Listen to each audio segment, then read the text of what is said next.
우리 다 같이 말씀을 봅니다. 베드로전서 2장 9절부터 12절까지의 말씀입니다. 우리 말씀을 보시면서 성경책을 보시고 자막을 보시면서 우리의 정체성이 무엇인지, 또 이 아름다운 정체성을 통하여서 우리 하나님께서 이루시기를 소망하시는 것이 무엇인지 같이 바라보며 같이 한번 읽는 시간 같습니다. 같이 봉독합니다. 시작. 그러나 너희는 택하신 족속이요 왕같은 제사장들이요 거룩한 나라요 그의 소유가 된 백성이니 이는 너희를 어두운 데서 불러내어 그의 기이한 빛에 들어가게 하시니 아름다운 덕을 선포하게 하려 하심이라.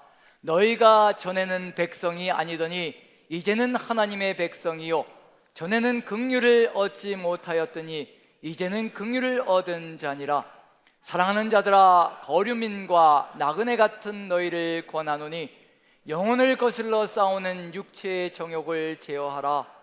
너희가 이방인 중에서 행실을 선하게 가져 너희를 악행한다고 비방하는 자들로 하여금 너희 선한 일을 보고 오시는 날에 하나님께 영광을 돌리게 하려 함이라. 아멘. 아멘. 우리에게 악행한다고 비방하며 손가락질하는 수많은 사람들이 지금도 있습니다.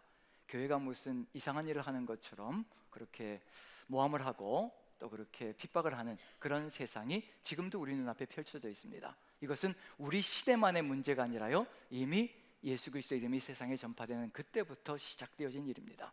이미 초기 교회 시절부터 그와 같은 역사들은 이루어졌고요, 그와 같은 세상 속에서 어떻게 우리가 주의 뜻을 이루어가는 존재가 될 것인가, 늘 그것이 우리에게는 끊임없이 말씀으로 주어져 있다는 얘기거든요. 똑같은 얘기를 또 반복하는 것입니다. 그런 세상 속에서 우리가 어떻게 걸어갈 것인가, 우리가 태신자 초청 예배를 다음 주 한 주 두고 있습니다. 그리고 오늘은 전교인 전도대회로 나가며 전도에 또 열을 내는 그런 시간을 갖습니다. 전도가 얼마나 어렵다는 것은 우리가 너무나 잘 알거든요. 익히 이미 경험하고 있는 중입니다. 두려워서 입을 열지 못하는 경우도 있습니다. 저도 입을 열지 못하는 경우들이 있거든요. 어떤 반응을 보일까? 어떤 부정적인 반응으로 또 마음을 상하게 할까? 또 마음이 또 무너지게 만들까? 그런 두려움들이 있기 때문에 입을 열지 못하고 살아가는 우리의 삶이 될 수도 있거든요. 그러한 삶의 정황 속에서 지금 말을 하는 것도 쉽지 않고, 어느 집에 들어가서 문을 두드려서, 모르는 사람 집에 문을 두드려서 또 전도하는 것도 요즘은 너무도 버겁고요, 그런 시절이 되어버렸습니다. 뭔가 물건을 주어도, 전도하면서 물건을 주어도 이젠 받지 않으려고 하는 시절이 되어버렸습니다. 특히 코로나 시절이 지나면서는요, 감염이라든가 이런 것들이 한참 또 문제가 되기 때문에 누군가에게 먹는 것을 주는 것도 이젠 꺼려하는 그런 시절이 되어버렸습니다. 이런 상황 속에서, 이렇게 어려운 상황 속에서 가장 좋은 길이 무엇일까? 이젠 우리의 삶으로 다가가는 것이 가장 좋은 것. 그래서 관계 전도가 상당히 강조되고 있는 시절입니다. 관계를 계속 맺어서 계속 문을 두드리고 연결시켜서 이제 하나님의 마음을 증거하는 것, 그것이 우리에게 가장 소중한 일이 아닌가라는 생각이 듭니다. 베드로전서의 내용 속에서요, 그와 같은 내용들이 가득히 들어차 있습니다. 흩어진 나그네들에게 편지한다라고 되어 있거든요. 흩어진 나그네, 그냥 의미 없이 흩어져 있는 것이 아니라요, 하나님께서 세상 곳곳에 두신 겁니다. 소금으로 빛으로 사명을 감당케 하시려고 이 세상 속에 흩어서 우리 그리스도인들을 세상 속에 넣으셨다는 얘기거든요. 그런 흩어진 나그네로서 살아갈 때 부평초처럼 떠도는 것이 아니라 견고하게 뿌리를 내리고 그곳에서 소금으로 빛으로 역사할 수 있는 길이 어디에 있을 것인가, 바로 그것이 베드로전서의 소명 속에 들어가 있고요, 베드로전서 속에 가득히 들어차 있습니다. 우리가 어떻게 세상 속에서 빛으로 환하게 빛날 것인가. 그래서 오늘 제목은 이렇게 한번 정해봤습니다. 빛을 발하라. 흩어진 나그네로서 우리가 흩어져 있는 장소에서 어떻게 빛을 발할 것인가. 구체적으로 베드로전서는 그걸 얘기하고 있거든요. 세상 속에서, 힘겹게 하는 세상 속에서, 상처 주는 세상 속에서, 핍박을 가하고 조롱하는 세상 속에서 우리가 어떻게 빛으로 환하게 빛날 것인가, 빛날 수 있을 것인가, 그걸 얘기하는 것이 바로 베드로전서 속에 들어가 있습니다. 우리가 걸어가야 될 삶의 길도 이 속에 들어가 있다라고 확신되어집니다. 자, 이 고난과 핍박과 박해가 가득히 들어차 있다면요, 전 베드로전서를 만약에 제가 쓴다면, 제가 베드로의 입장에서 베드로전서를 쓴다면 이렇게 쓰지 않을 것 같아요. 다른 많은 이야기들을 써놓을 것 같은데 전혀 그렇게 하지 않습니다. 핍박을 당하고 고통을 당하고 고난 가운데 당하며 살아가는 사람들에게 위로가 될 수 있는 게 뭘까? 일어나서 정말 빛을 비추면서 위로가 될 수 있는 내용이 무엇일까? 예수님의 삶 속에요, 베드로는 수제자였고요, 3년 동안 쫓아다니며 공생의 모든 것을 다 보았습니다. 놀라운 이적과 기적이 펼쳐지는 것을 몸으로 직접 체험했습니다. 눈으로 목격했고요, 보았습니다.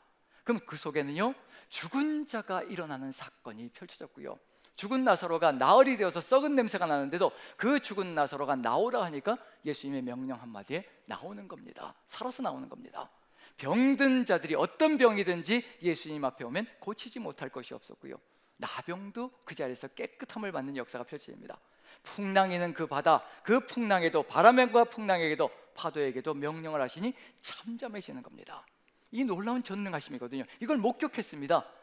이 목격을 한 것을, 체험한 것을 적어서 사람들에게 보낸다면 어떤 위로가 될 것인가? 우리 하나님이신 예수 그리스도께서는 말씀 한마디로 죽은 자를 살리셨고 모든 병든 자들을 고치셨으며 어떤 대적도 굴하지 않으시고 용감하게 씩씩하게 이 모든 것들을 다 이겨내셨다라고 적어서 보내면 훨씬 더 위로가 될 것 같고요, 훨씬 더 힘이 될 것 같습니다. 그런데 베드로전서를 천천히 읽어보시면 아시겠지만요, 그런 내용은 하나도 들어가 있지 않습니다. 어떤 기적의 내용도 전혀 등장하지 않습니다. 예수님께서 일으키신 놀라운 역사는요, 한 가지도 들어가 있지 않습니다. 그런데 모든 베드로전서 전체를 통해서 관통하는 것 한 가지가 있습니다. 바로 십자가였습니다. 십자가. 예수 그리스도의 십자가 은혜가 가득히 들어차서 십자가만을 이야기하고 있습니다. 무슨 이유일까? 왜 그럴까를 생각해 봅니다. 왜 베드로는 그 모든 수많은 이적과 기적들을 펼치면 더 위로를 받을 것 같고 더 힘을 얻어서 세상 속에서 더 담대하게 살아갈 것 같은데 그런 내용은 전혀 이야기하지 않고 십자가만을 강조합니다. 그 이유가 뭘까를 생각해 봅니다. 그 가슴 속에, 베드로 속에 남아있는 것이 무엇일까? 이적과 기적이 자신을 살린 것이 아니라요, 예수 그리스도의 십자가 보혈의 공로가 자신을 용서하였다는 것을 깨달았습니다. 베드로가 용서받은 것, 3번씩이나 철저하게 예수님을 부인하고 도망갔거든요. 부인하고 저주까지 했습니다. 그런 상황 속에서 예수님께서 만약에 이적과 기적만을 일으키는 분이었다면요, 베드로는 용서받지 못할 존재가 되었을 겁니다. 버림받는 존재가 되었을 겁니다. 그런데 그 십자가, 마지막에 예수님께서 지신 그 십자가가 바로 용서의 십자가였고 3번씩이나 부인하며 저주하며 도망갔던 자신에게 가장 먼저 찾아오셔서 내가 너를 사랑한다는 것을 보여주시고 얼마나 극진히 사랑하시는지 그것을 보여주시고, 그리고 또 베드로에게 네가 나를 사랑하느냐라고 질문하시는 그 용서가 있었거든요. 그 용서가 가득히 들어차자 무엇이 이루어졌나요? 회복이 일어나고요, 다시 사도의 역사로 나아가는 길이 열려졌다는 것. 우리에게 가장 소중한 것이 무엇일까? 왜 예수 그리스도의 피가 그렇게도 소중한 것일까? 우리가 지금 이 자리에 하나로 연합되어져서요, 예배 드리고 있는 것도 놀라운 이적과 기적이 아니라 바로 십자가의 기적이었습니다. 그 십자가가 없이는요, 절대 우리가 이렇게 연합할 수가 없습니다. 그 용서가 우리 이 자리에 있게 했고 우리가 하나님의 사람으로 하나 되어져서 이렇게 예배자로 서나가는 이 역사가 이루어졌다는 것을 그대로 보여주고 있는 중입니다. 그 용서가 없었다면 결코 베드로는 서 있을 수 없고 하나님의 사람으로 나아갈 수 없었다는 것. 지금 우리에게도 가장 소중한 것이 무엇일까? 그것이 어떤 의미를 가지고 있는지 우리 가슴속에 새기면요, 우리가 가야 될 길이 보입니다. 우리가 어떤 존재로 부름받았는가? 이와 같이 그 십자가 보혈의 공로를 통하여서요, 우리가 이런 정체성으로 부름받았다는 얘기거든요. 그게 뭐냐면 오늘 읽었던 내용입니다. 본문을 다시 한 번 더 보여주시면요, 거기에 이렇게 기록되어져 있습니다. 자, 9절 같이 한번 읽어보죠. 다시 한번 읽습니다. 시작. 그러나 너희는 택하신 족속이요 왕같은 제사장들이요 거룩한 나라요 그의 소유가 된 백성이니 이는 너희를 어두운 데서 불러내어 그의 기이한 빛에 들어가게 하시니 아름다운 덕을 선포하게 하려 하심이라. 여기서 우리가 어느 존재로, 베드로 자신의 정체성을 얘기하는 겁니다. 택하신 족속이 되었다는 겁니다. 내가 거부하고 부정하고 예수님을 저주하면서 도망가까지 했는데 그럼에도 불구하고 예수님께서 나를 끝까지 놓지 않으시고 택하셔서 왕같은 제사장으로 세우시고, 예수 그리스도의 그 뜻을 전하는 왕같은 제사장으로 세우시고, 그리고 거룩한 나라가 되게 만들어 주셨다. 그리고 예수님의 소유로 삼아 주셨다. 이게 베드로의 고백입니다. 자신만이 그런 존재가 아니라요, 우리 모두가 그런 존재라는 것을 지금 고백하고 있는 중입니다.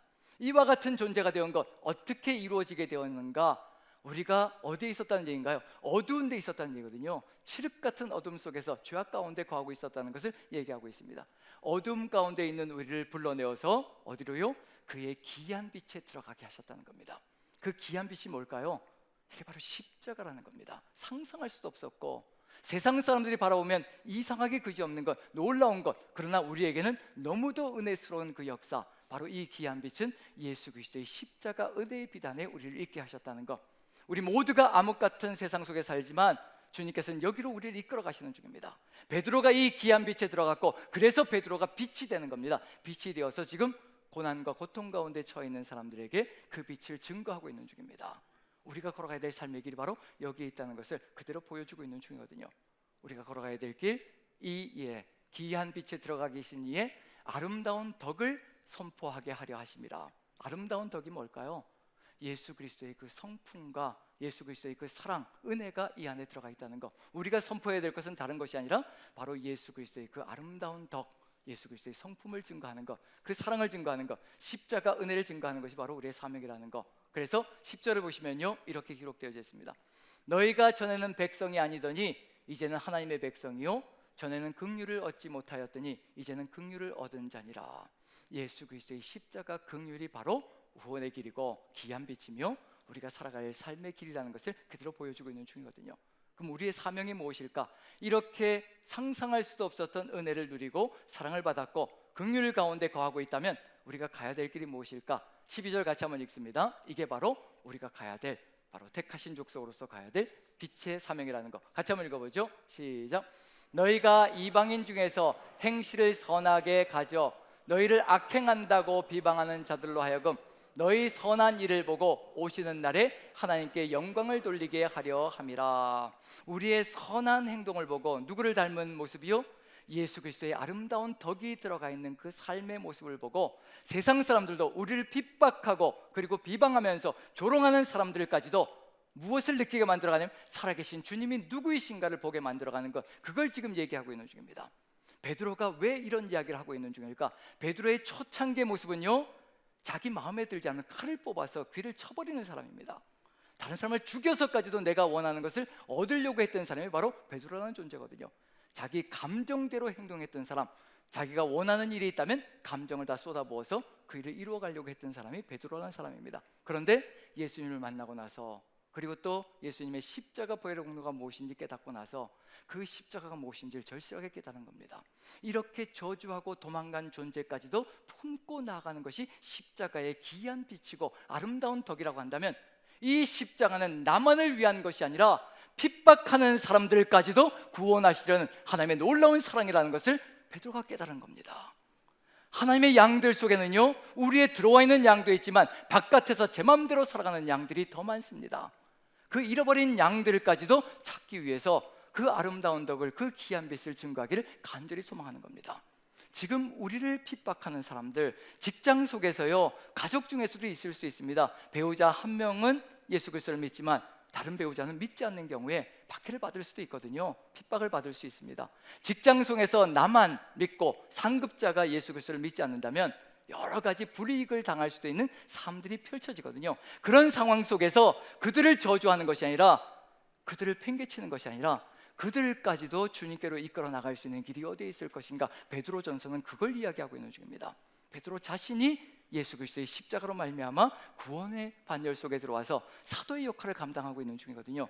자신도 이렇게 구원의 길로 들어왔다면 이 세상에 버림받을 사람이 없다는 겁니다. 그래도 우리 중에는 예수님을 저주한 사람까지는 없잖아요.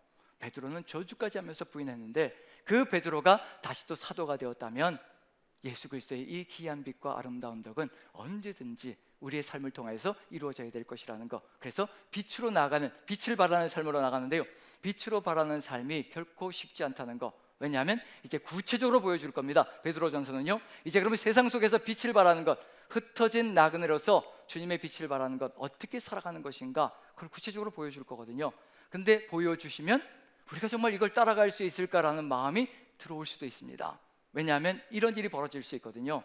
삶을 살아가다 보면 종과 주인이 한 집안에 있고 아내와 남편이 한 집안에 있지요. 그런데 만약에 주인이 먼저 그리스도인이 되면 이것처럼 좋은 것이 없습니다. 주인이 먼저 그리스도인이 되어서 변화가 일어났다면요, 그 밑에 있는 모든 종들은 정말 평안하게 행복하게 살아갈 수가 있거든요. 아내와 남편이 있는데 남편이 먼저, 가장이 먼저 예수 그리스도를 믿게 된다면요, 가정의 질서가 아름답게 더 좋게 나아갈 수 있는 길이 열려질 수 있을 겁니다. 그런데 그 반대가 되면 어떨까요? 반대가 되면 집안에 주인과 종이 있는데 종이 먼저 예수 그리스도를 믿게 되었습니다. 그럼 이건 어떻게 해야 될 것인가? 주인이 악하다면 어떤 길을 걸어가야 될 것인가? 남편과 아내 중에 아내가 먼저 믿게 되는데 남편은 포악하고 이런 길을 걸어간다면 어떻게 살아갈 수 있을 것인가? 그런 상황 속에서 어떻게 가정에서 그리고 직장에서 빛이 되어야 될 것인가를 얘기하는 것이 바로 베드로전서 속에 그대로 들어가 있습니다. 흩어져서 들어가 있다는 얘기거든요. 우리가 나그네로서 살아가지만 주님의 뜻이 무엇인지 펼쳐나가는 거 한번 같이 읽으면서요, 이게 정말 쉬울지 어려울지, 혹시 직장 속에서 나만 예수님을 믿고 상급자들 다른 사람들은 믿지 않는다면 나는 이렇게 살아갈 수 있을지 한번 같이 살펴보죠. 베드로전서 2장입니다. 2장 18절 같이 한번 읽어보죠. 18절 같이 읽습니다. 파란 글씨에 좀 눈독을 들여주시기 바랍니다. 자, 18절 같이 읽습니다. 시작. 사환들아, 범사에 두려워함으로 주인들에게 순종하되 선하고 관용하는 자들에게만 아니라 또한 까다로운 자들에게도 그리하라. 야, 우리 직장생활 하다 보면 이게 까칠한 사람들 만나나요? 만나지 못하나요? 한 번도 안 만나셨으면 상당히 좋은 세상, 천국이 따로 없습니다. 하지만 살다 보면 그 안에는요, 나하고 다른 수많은 사람들이 있습니다. 우리도 교회 안에서도 동역하다 보면 어떤가요? 동역하다 보면 같이 어우러져서 동역해 나가는데 성향이 맞나요? 안 맞나요? 안 맞을 때가 꽤 많죠. 잘 맞으면 잘하고 계시는 중입니다. 다 아름답게 살아가고 있는 중입니다. 직장 안에도 이런 일이 벌어질 수 있거든요. 지금 주인과 종, 상급자와 하급자 이런 관계 속에서 지금 하급자가, 종이 예수 그리스도를 믿었는데, 그런데 어떤 일이 벌어지고 있는지, 주인이 선하고 관용하는 사람이면 참 좋은데 선하고 착하게 모든 것들을 품어주고 이해해주고 가는 사람이면 참 좋겠는데, 그런데 어떤 사람이 있을 수 있냐면요, 까다로운 자들도 있다는 겁니다. 자, 까다롭다는 게 성질이 까칠하다 그 정도를 얘기하는 게 아니거든요. 여기 보시면 빌립보서 2장 15절에 보면 같은 단어가 어떻게 해석되어져 있는지 보십시오. 이게 다 포괄되어지는 겁니다. 자, 빌립보서 2장 15절 같이 한번 읽어보죠. 시작. 이는 너희가 흠이 없고 순전하여 어그러지고 거스르는 세대 가운데서 하나님의 흠없는 자녀로 세상에서 그들 가운데 빛으로 나타내며, 빌립보서도 역시 마찬가지로 세상에서 빛이 되는 걸 얘기하고 있는 중이거든요. 그런데 어그러지고 거스르는 세대 가운데서, 어그러지다라는 단어가 다른 곳에서는 까다로운, 때로는 패역하다라는 뜻으로도, 악을 자행한다는 뜻으로도 번역이 되어집니다. 그럼 이 까다롭다는 얘기는요, 단순한 얘기가 아니고 성질이 조금 까다롭다는 정도가 아니고 악을 자행하는 것을 쉽게 행하는 그런 행동들까지도 다 포함되어지는 겁니다. 이런 상황일 때 우리는 어떻게 해야 될 것인가? 어떤 길로 나가야 될 것인가? 베드로의 옛날 모습은 어떻게 했을까요? 베드로의 옛날 모습이라면 자기에게 이렇게 한다면 분명히 이렇게 얘기했을 겁니다. 저항하고 공격해라, 칼을 뽑아서라도 쳐가지고 네 권리를 주장해라 라고 얘기했을 겁니다. 하지만 십자가의 주님을 만나고 나서 베드로는 달라지는 겁니다. 이런 모든 상황들 속에서도 까다로운 자들에게도 그리하라.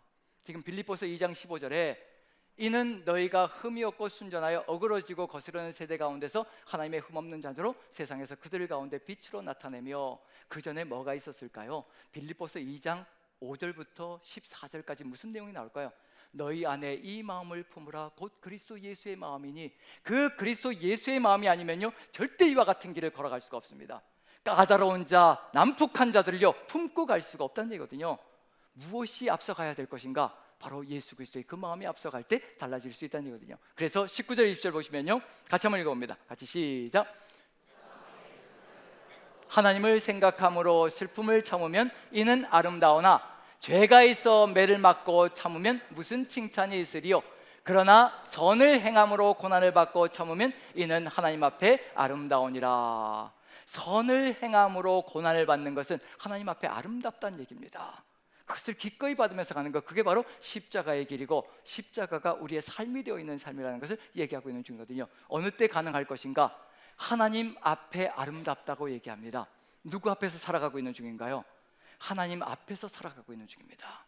늘 우리의 삶의 여정 속에서 내가 내 힘과 내 능력으로 살아가는 것이 아니라 하나님께서 늘 나를 바라보시며 나를 이끌어 주시고 나를 세워가시며 내가 있어야 할 곳에 있게 하시는 것이 하나님이시며, 그 하나님께서 나를 이곳에 두게 하셨고 이 사람을 만나게 하셨고 이 사람과 같이 생활하게 해주셨다는 것, 그걸 우리가 믿는다면 우리가 그 자리에서 어떤 행동을 하며 어떤 길을 걸어가며 나아가야 될 것인가, 그게 분명히 보이거든요. 분명히 여러분들에게 부탁드리는 바, 저는 제 삶을 그렇게 이끌어가고 있는 중입니다. 주변에 혹시 가시 같은 존재가 있거든 절대 빼내지 마십시오. 그리고 정말 고통스럽고 힘겹게 하는 사람이 있으면요, 절대 빼내려고 하지 마십시오. 주님께서 언젠가 빼실 때가 있을 거거든요. 그때까지 기다리시는 겁니다. 빼내면 어떻게 될까요? 그거 싫다고 거부해버리고 빼내면 어떻게 될까요? 더 강력한 것이 들어오게 되어 있습니다. 더 강하고 센 것이 들어와서요, 일순간에 우리를 훈련시키는 길로 가거든요. 10년 동안 20년 동안 우리가 훈련받으면서 이 사람과 함께 걸어가는 그 삶의 여정인데, 이 사람을 빼버리면요, 편하게 몇 년간 가지요, 10년간 편하게 갈 수도 있습니다. 다 빼버리면요, 언젠간 1년 만에 그 모든 훈련을 다 거쳐가야 된 역사가 있을 수 있다는 얘기거든요. 우리가 받아야 될 훈련은 똑같습니다. 연단의 길을 거쳐가며 하나님을 닮아가는 거거든요. 그런데 10년 동안 거부하고 있으면 그 10년 동안 해야 될 것을 단 1년 만에 해야 되는 안타까운 일들이 벌어집니다. 그런 상황 속에서 여기서 분명한 건 뭐냐면요, 우리의 삶의 여정을 통해서 주님께서 기대하시는 것은 우리가 이와 같이 이 고난 속에서도 예수 그리스도의 향기를, 아름다운 덕을 삶으로 드러냄으로 말미암아 살아계신 주님이 누구이신지 보여주는 역사가 이 안에 있다는 것. 그러할 때 핍박하는 사람들까지도 구원의 길로 가게 하시려는 것이 하나님의 간절한 소망 속에 들어가 있습니다. 그 사람들이 더 잃어버린 양이거든요. 그걸 우리가 안다면 지금 우리가 만나는 한 사람 한 사람이 소중하지 않은 사람들이었습니다. 그 사람들에게 우리가 빛을 비추는 것, 그게 우리가 걸어가야 될 삶이라는 것을 그대로 보여주고 있는 중이고요. 자, 그렇다면 이제 여기서 들어가야 될 게 뭐냐면요, 사환들아 범사의 두려워함으로 주인들에게 순종하되. 뭐가 앞서가고 있는? 두려워함이 앞서가고 있는 중입니다. 주인을 두려워하는 것이 절대 아니라는 겁니다. 이 두렵다는 단어는요, 경외하다라는 단어와 같은 단어입니다. 경외하다라고 번역하는 것이 더 나을 겁니다. 누구를 경외하는 걸까요? 주인을 경외하는 게 아니고요, 주인을 두려워하는 것이 아니고요, 바로 예수 그리스도를 경외하고 예수 그리스도를 바라보며 두려워하는 겁니다. 주님이 항상 앞에 계시다는 것, 그 주님을 향한 경외감이 가득히 들어찰 때 주님과 함께 나아가는 삶의 길이 열려진다는 것, 그걸 알려주고 있는 중입니다. 자, 그럼 이제 가정에서 한번 보죠. 가정에서 아내가 먼저 믿었을 때 어떤 길로 가야 되는지 우리 중에도 상당히 많이 있을 수 있습니다. 왜냐하면 제가 교구장님들하고 자매 교구장님들하고 이렇게 설교 순나눔 할 때도 이제 자매 교구장들 고민들이 그거거든요. 남편을 위해서 10년, 20년, 30년을 기도해 왔는데 아직도 때로는 말로 이렇게 받아치기도 하고 때로는 이렇게 거칠게 얘기를 해서 마음이 무너진다라고. 그러다 보면 어떤가요? 남편이 거칠게 나오면 이제 어떻게 되나요? 입술에서 말이, 감정이 살아나니까 또 거칠게 나가기도 하죠. 그런 모든 이야기들이 베드로전서에 다 들어가 있습니다. 자, 한번 아내들이 어떻게 해야 될지, 또 남편도 들어가 있습니다. 자, 베드로전서 3장을 한번 보시죠. 3장 1절 같이 한번 읽어보죠. 1절 같이 시작. 아내들아 이와 같이 자기 남편에게 순종하라. 이는 혹 말씀을 순종하지 않는 자라도 말로 말미암지 않고 그 안에 행실로 말미암아 구원을 받게 하려 함이니. 무엇을 목적하고 있는지 보시라는 얘기입니다. 마지막에 나와 있는 것, 구원을 목적으로 하고 계시거든요. 어느 누구든지 믿지 않는 자, 핍박을 가하고 박해를 가할지라도 하나님은 그 사람까지도 구원의 길로 이끌어 가시려고 하시는 것이 하나님의 간절한 마음속에 들어가 있습니다. 주님의 십자가는요, 어느 특정한 사람만을 위해서 십자가의 보혈이 주어진 것이 아니라는 얘기거든요. 모든 사람, 모든 인류를 위해서 십자가 보혈의 공로가 주어져 있습니다. 박해하고 핍박하는 남편일지라도 우리 주님께서는 그 사람까지도 구원의 길로 이끌어 가시려는 간절한 소망을 가지고 우리를 그 장소에, 흩어진 나그네로 그 장소에 있게 하셨다는 것. 여기서 보시면 아내들이 이와 같이 자기 남편에게 순종하라. 이는 혹 말씀을 순종하지 않는 자라도, 즉 하나님을 믿지 않는 자, 따라가지 않는 자라도 말로 말미암지 않고, 우리 입술의 말이 아니라요, 그 안에 행실로 말미암아 구원을 받게 하려는 것이라. 아무리 거칠게 말을 하고 다가올지라도 같이 거칠게 얘기하면 아무것도 남는 것이 없습니다. 그저 후회만 들어올 뿐입니다. 그런 점에서 무엇을 이뤄가야 될 것인가? 묵묵히 계속해서 주님이 주시는 그 역사를 따라가며 행실로 선하게 주의 뜻을 이루어가는 것, 그걸 이루어가는 것이 바로 삶이라는 것을 얘기하고 있는 중이고요. 2절을 바라볼 때 여기서 무엇이 앞서갈 때 가능할 것인가? 역시 마찬가지로 이게 앞서갈 때 선한 행실이 가능하다는 것. 같이 한번 읽어보죠. 시작. 너희의 두려워하여 정결한 행실을 봄이라. 너희의 두려워하여, 남편을 두려워하는 것이 아니라요, 주인이 따로 있다는 겁니다.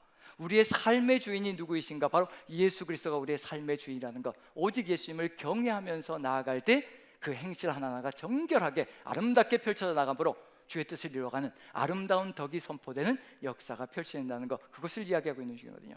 그리고 남편들에게도 이야기합니다. 남편이 먼저 믿게 되었을 때 이렇게 길을 걸어가라고 이야기합니다. 7절 같이 한번 읽어보죠. 시작.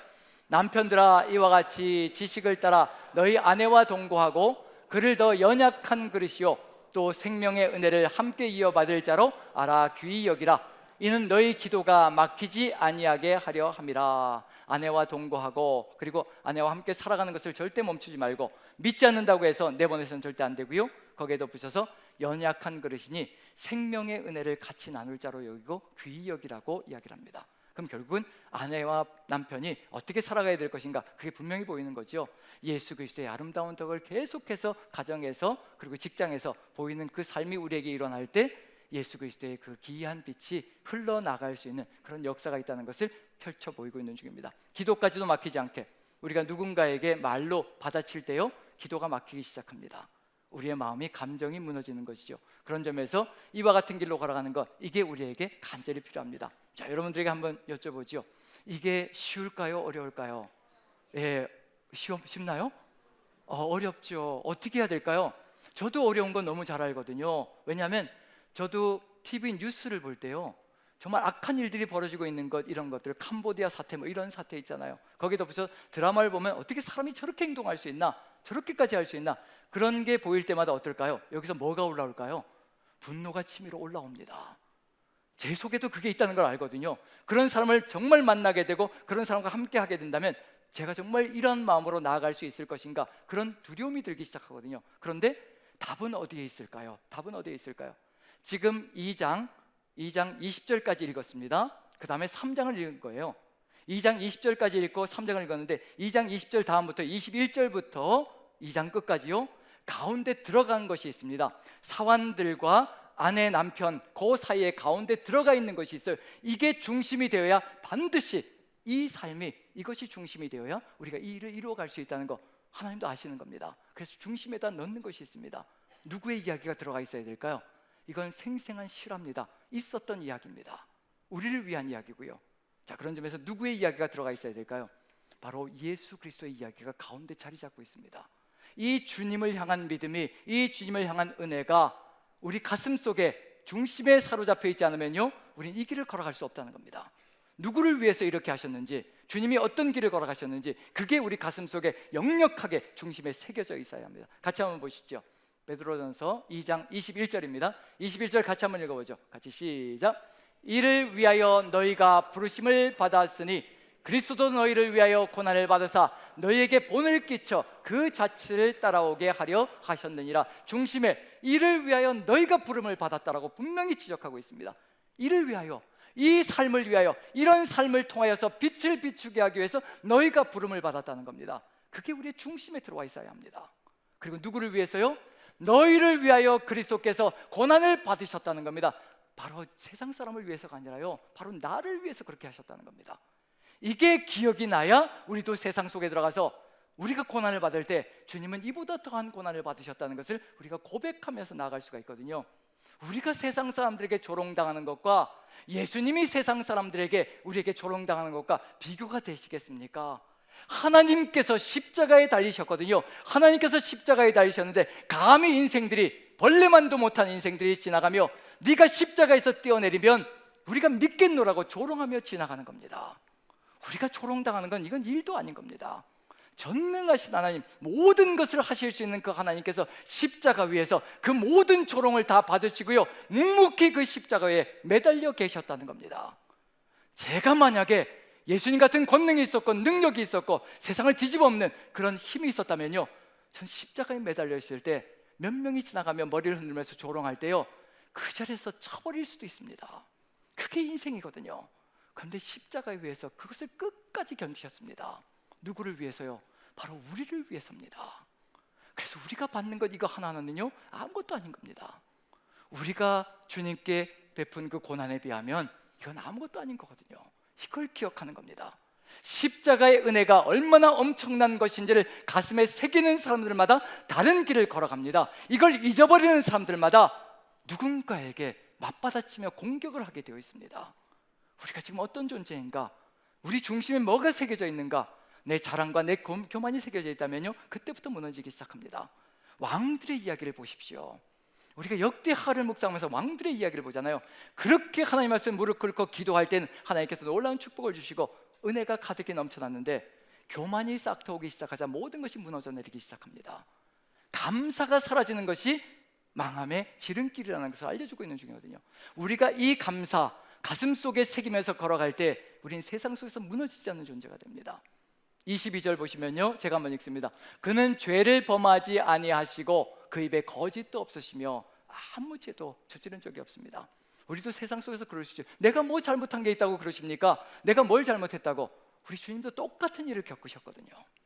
그리고 23절 보시면요, 그럼에도 불구하고 욕을 당하시되 맞대어 욕하지 아니하시고 고난을 당하시되 위협하지 아니하시고 오직 공의로 심판하시는 이에게 부탁하시며, 욕을 당하셨는데 맞대어 욕하지 않으십니다. 이것이 무엇인지 아시기 때문에, 우리를 위한 고난의 길이 이것이 있어야만 우리가 구원의 길로 간다는 것을 아시기 때문에, 그리고 고난을 당하셨는데 그것을 거부하지 않으시고 위협하지 않으셨습니다. 십자가 위에서도 저들의 죄를 용서하여 주시옵소서, 이 말씀밖에 하신 게 없거든요. 저들의 죄를 용서하여 주시옵소서. 왜 그러는지 알지 못함입니다. 직장 속에서도요, 주님을 알면 그 사람들이 그렇게 살아갈 수가 없습니다.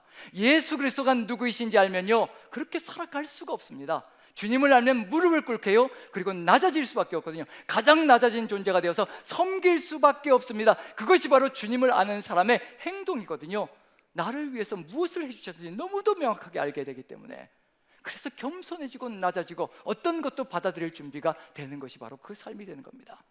이게 사라지는 그 순간에 우리는 공의로 심판할 하나님께 맡기는 것이 아니라 내가 칼을 휘둘러대면서 사람을 죽이는 길로 가는 역사가 펼쳐집니다.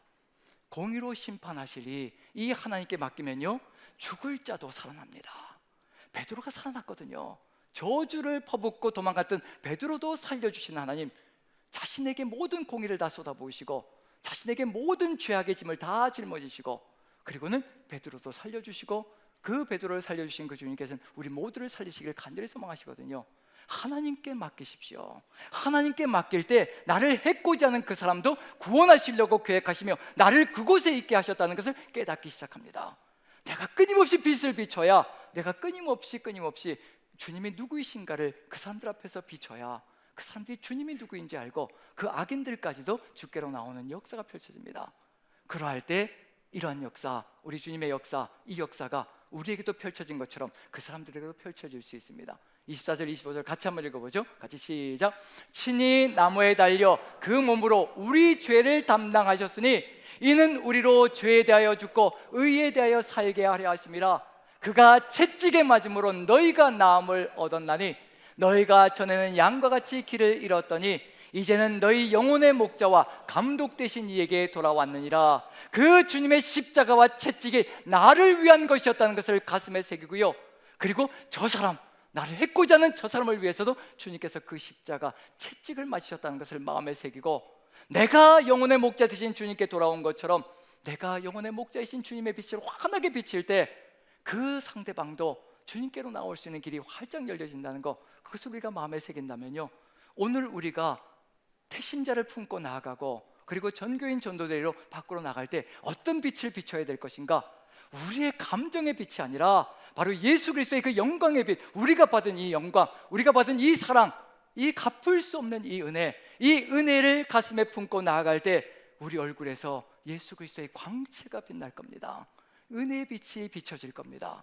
그 빛이 비춰질 때 세상도 살아계신 주님을 보기 시작하는 겁니다. 조롱하는 세상도 괜찮습니다. 핍박하는 세상도 괜찮습니다. 우리의 삶의 중심에 이것만 품고 있으면 됩니다. 그러면 우리가 상급자에게도, 직장 안에서 우리를 박해하는 상급자에게도, 자꾸만 일을 전가시키는 사람들에게도 주의 사랑을 증거할 수 있는 존재가 될 수 있을 것이라는 거, 어느 곳에 가든지 내 남편을 끝까지 기다려줄 수 있고 내 아내, 내 자녀들을 끝까지 품으며 갈 수 있는 그런 존재가 될 수 있을 것이라는 거, 주님께서 우리의 중심이 되셔서 이루어 주실 것이 있습니다. 이제 마지막 부분을 한번 보시면요, 오늘 마지막 것을 좀 보내주시죠. 마지막 거. 예. 자, 베드로전서 5장 10절 11절, 이게 베드로전서의 결론 부분입니다. 주님께서 우리와 어떤 길을 걸어가게 만들어 주실 것인가, 그걸 우리에게 보여주십니다. 한번 같이 읽어보죠. 시작. 모든 은혜의 하나님 곧 그리스도 안에서 너희를 부르사 자기의 영원한 영광에 들어가게 하시니가 잠깐 고난을 당한 너희를 친히 온전하게 하시며 굳건하게 하시며 강하게 하시며 털을 견고하게 하시리라. 권능이 세세무궁하도록 그에게 있을지어다. 아멘. 그리스도 안에 예수 그리스도 안에 거할 때 주님께서 우리 안에 거하시며 우리를 흩어진 나그네 부평초같이 떠도는 존재가 아니라요, 견고하게 터가 세워진 존재로 이 세상에서 흔들림 없이 오직 주의 영광을 드러내며 걸어가는 존재로 끝까지 보듬어 가실 것이라는 거, 그걸 우리가 마음에 새긴다면요, 나그네라도 괜찮습니다. 나그네이지만 우리 주님께서 우리 안에 계시고 우리를 이 세상에서 가장 견고한 존재로, 든든한 존재로 세워주실 것을 마음에 새기시며 오늘 이 시간에 밖으로 나가실 때 영광의 빛을 환하게 비추시며 만나는 사람들마다 선물을 나눠주시며 주 예수를 믿으면 복이 있다는 것을 가슴에 새기며 그리고 증거하는 저와 여러분들 되시기를 간절히 축원드립니다. 우리 같이 한번 기도했으면 좋겠습니다. 오늘 이 시간에 우리가 전도를 나가는 마음을 가지고 나아갑니다. 정말 주 예수 그리스도를 가슴에 품고 살아가고 있는지, 예수 그리스도가 우리의 중심에 좌정하고 계신지, 우리에게 십자가 은혜를 베풀어 주신 이 주님, 우리와 함께 나가기를 간절히 소망하시며 우리가 이 예수 그리스도의 아름다운 덕을, 귀한 빛을 세상 속에 환하게 비추기를 간절히 소망하신다는 것을 마음에 새기며 오늘 이 시간 오직 주님의 빛이 되게 도와주시옵소서. 만나는 사람들에게 비록 말씀 밴드 하나를 증거하고 전하는 것이지만 그럼에도 불구하고 우리 주님께서 빛이 되셔서 그 사람들에게 역사하여 주시옵소서. 다 같이 한 목소리로 기도하겠습니다. 기도합니다. 사랑의 하나님, 우리 하나님께서 함께하여 주시어서 오늘 우리가 전도대회로 나아갑니다. 주님 은혜를 더하여 주시어서 오직 주 예수 그리스도의 그 사랑이 가득 차는 삶 되게 도와주옵소서. 오직 주님의 그 은혜 가슴에 가득히 품고 우리의 얼굴빛으로도 주님의 살아계심이 드러나는 시간 되게 도와주시어 우리의 행동 하나하나, 입술에서 나가는 말 하나하나가 오직 예수 그리스도의 아름다운 덕을 증거케 도와주시옵소서. 그리하여 주님의 역사가 살아서 움직여 정말 예수 그리스도의 그 아름다운 빛으로 나오는 귀한 생명들 얻게 도와주시옵소서. 주께서 함께 하실 줄 믿고 예수님의 이름으로 기도합니다.